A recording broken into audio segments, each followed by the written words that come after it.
السلام علیکم وعلیکم السلام حضور، میرا نام محمد اقبال آصف ہے جی اور میں 8ویں کلاس میں پڑھتا ہوں۔ میرا سوال یہ ہے کہ میری ایک انڈین سے گفتگو ہوئی، اس نے 2 اعتراض کیے تھے۔ ایک یہ کہ آپ کہتے ہیں کہ ضیاء الحق اور بھٹو جو ہیں وہ ہمارے مباہلے کے نتیجے میں یا خدائی قہر کا نشان بن کر ہلاک ہوئے، لیکن ہمارے وہ اندرا گاندھی اور نہرو اور راجیو بھی تو ہلاک ہوئے ہیں، ان کا تو آپ کی جماعت سے کوئی تعلق نہیں۔ سیاستدانوں کی موت تو ایسے ہی ہوتی ہے، اندرا گاندھی راجیو اور نہرو ٹھیک ہے، وہ کن کے ہاتھوں ہلاک ہوئے ہیں؟ سکھوں کی۔ سکھوں کے ذریعے ہلاک ہوئے جو ان کے دشمن تھے۔ جی ضیاء احمدیوں کے ہاتھوں ہلاک ہوئے، وہ سعودی عرب کے فیصل ہمارے ہاتھوں ہلاک ہوئے ہیں، بھٹو صاحب ہمارے ہاتھوں ہلاک ہوئے۔ نہیں، لیکن وہ سن لیجیے نا، جی اول یہ کہ ان کی ہلاکت جو تھی وہ غیر طبی تھی اور ہمارے ساتھ اس کا کوئی تعلق نہیں تھا۔ دوسرے انیکسپلیکیبل ہے، وہ جو جس قسم کا پولیٹیکل مرڈر وہ ہوا ہے انڈیا میں، سعودی عرب کا ویسا نہیں ہے۔ It's surprising for everybody, unnatural, unexpected. King Faisal کا اپنے بھتیجے کے ہاتھوں مارا جانا کوئی ایسا فعل نہیں ہے جس کے لیے بڑی دیر سے کوئی کھچڑی پک رہی تھی اور تیاری ہو رہی تھی۔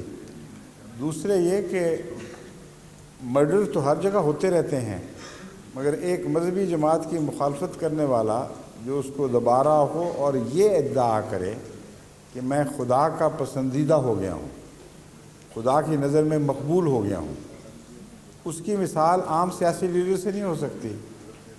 اس نے تو یہ دعویٰ ہی نہیں کیا کہ میرا یہ فعل جو ہے مجھے خدا کی نظر میں پیارا بنا رہا ہے، اس لیے اس کا انجام تو عام حالات کا انجام ہے۔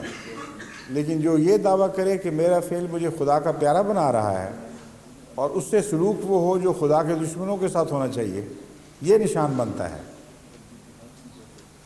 گاندھی نے کب دعویٰ کیا تھا، یا اندرا گاندھی نے کب کیا تھا، یا پنڈت نہرو نے کب کیا تھا کہ ہم خدا کے پیارے ہیں اور ہم نے جو کام کیے ہیں خدا کی خاطر کیے ہیں، اس لیے اللہ کا رحم ہم پر نازل ہوگا، ہم رہتی دنیا تک ہمیشہ زندہ رہیں گے؟ یہ اگر دعویٰ کیا ہو اور پھر ان سے مخالف سلوک ہو تو پھر وہ نشان بن جائے گا۔ لیکن ان سب کے جو مثالیں آپ نے دی ہیں ان میں یہ بات ہے۔ اس سے زائد یہ کہ پیشگوئیوں میں ان کا ذکر ملتا ہے۔ اگر پیشگوئیوں میں ذکر ملتا ہو اور وہ صادق آتا ہو تو وہ کس طرح اتفاق ہو گیا؟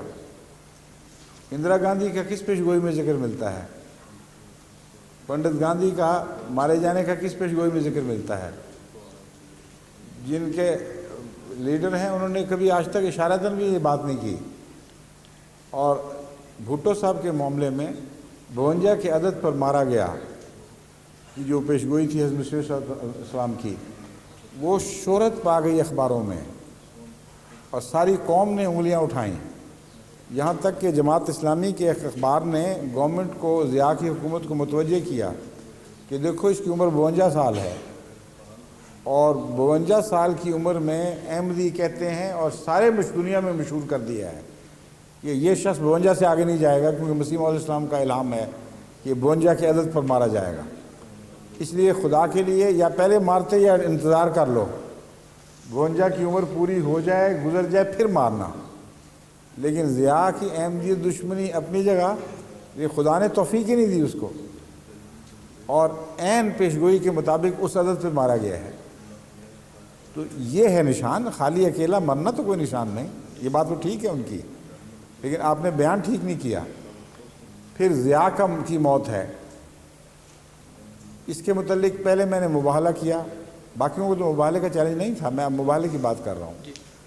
پھر بیچ میں درمیان میں خطبے میں بیان کیا کھل کر کہ ضیاء صاحب نے اس کا کوئی جواب نہیں دیا۔ لوگ سمجھ سکتے ہیں کہ انہوں نے مباہلہ قبول نہیں کیا، اور میں سمجھتا ہوں کہ ہو سکتا ہے یہ اپنے آپ کو اتنا بڑا سمجھتے ہوں کہ ایک میرے جیسے آدمی کو جواب دینا اپنی بےعزتی سمجھیں، اور سمجھیں جماعت احمدیہ کی کیا حیثیت ہے، مجھے کوئی ضرورت نہیں ایسے لغو چیلنجز کو قبول کرنا کرنے کی یا اس کا انکار کرنے کی بھی میں اس سے بلند ہوں. اس لیے میں ان کے سامنے ایک ایسا معاملہ رکھتا ہوں جس سے پھر وہ بچ نہیں سکیں گے, ان کو لازماً فیصلہ کرنا پڑے گا اور دکھانا پڑے گا. وہ طریق یہ ہے کہ اگر یہ میرے مباہلے سے خائف ہیں اور قبول نہیں کرنا چاہتے تو احمدیوں پر اپنے بقیہ دور میں ظلم بند کر دیں, ہدایت دے دیں کہ بس کرو کافی ہو گئی ہے. ہمیں نظر آ جائے گا کہ آپ نے چیلنج قبول نہیں کیا بلکہ توبہ شروع کر دی ہے. اگر آپ نے تبدیلی نہ کی بلکہ پہلے سے بڑھ گئے تو یہ نشان ہوگا کہ آپ نے تحقیر سے دیکھا ہے اس چیلنج کو, کوڑی کی بھی پرواہ نہیں کی, اور بڑی دلیری اور جرأت سے آپ اس کو رد کر رہے ہیں اور خدا کے عذاب کو گویا چیلنج کر رہے ہیں. اس کے بعد یہی ہوا, ضیاء پہلے سے کم ہونے کی بجائے اور زیادہ بڑھ گیا, اور زیادہ شدت سے احمدیوں پر مظالم شروع ہوئے. یہاں تک ابھی کہانی مکمل نہیں ہوئی.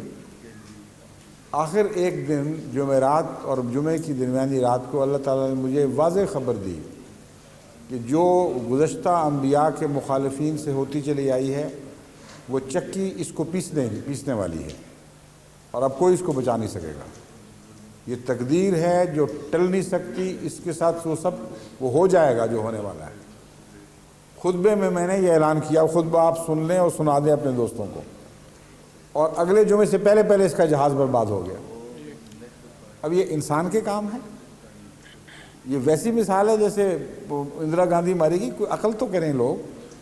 اتنا کھلا چیلنج, ایک ایسا آدمی جس کا کوئی اختیار نہ ہو, جو اپنے ملک بھی واپس نہ جا سکتا ہو, وہ اتنا دلیری کے ساتھ جماعت کی عزت اور ساکھ اور سچائی کو داؤ پر لگا دے اور کہہ دے کہ خدا نے مجھے بتا دیا, اب کوئی اس کو ٹال نہیں سکتا, اور اگلا جمعہ نہ ابھی آئے تو وہ واقعہ ہو جائے. اب بتائیے اس میں کیا خدا کا ہاتھ دکھائی نہیں دیتا؟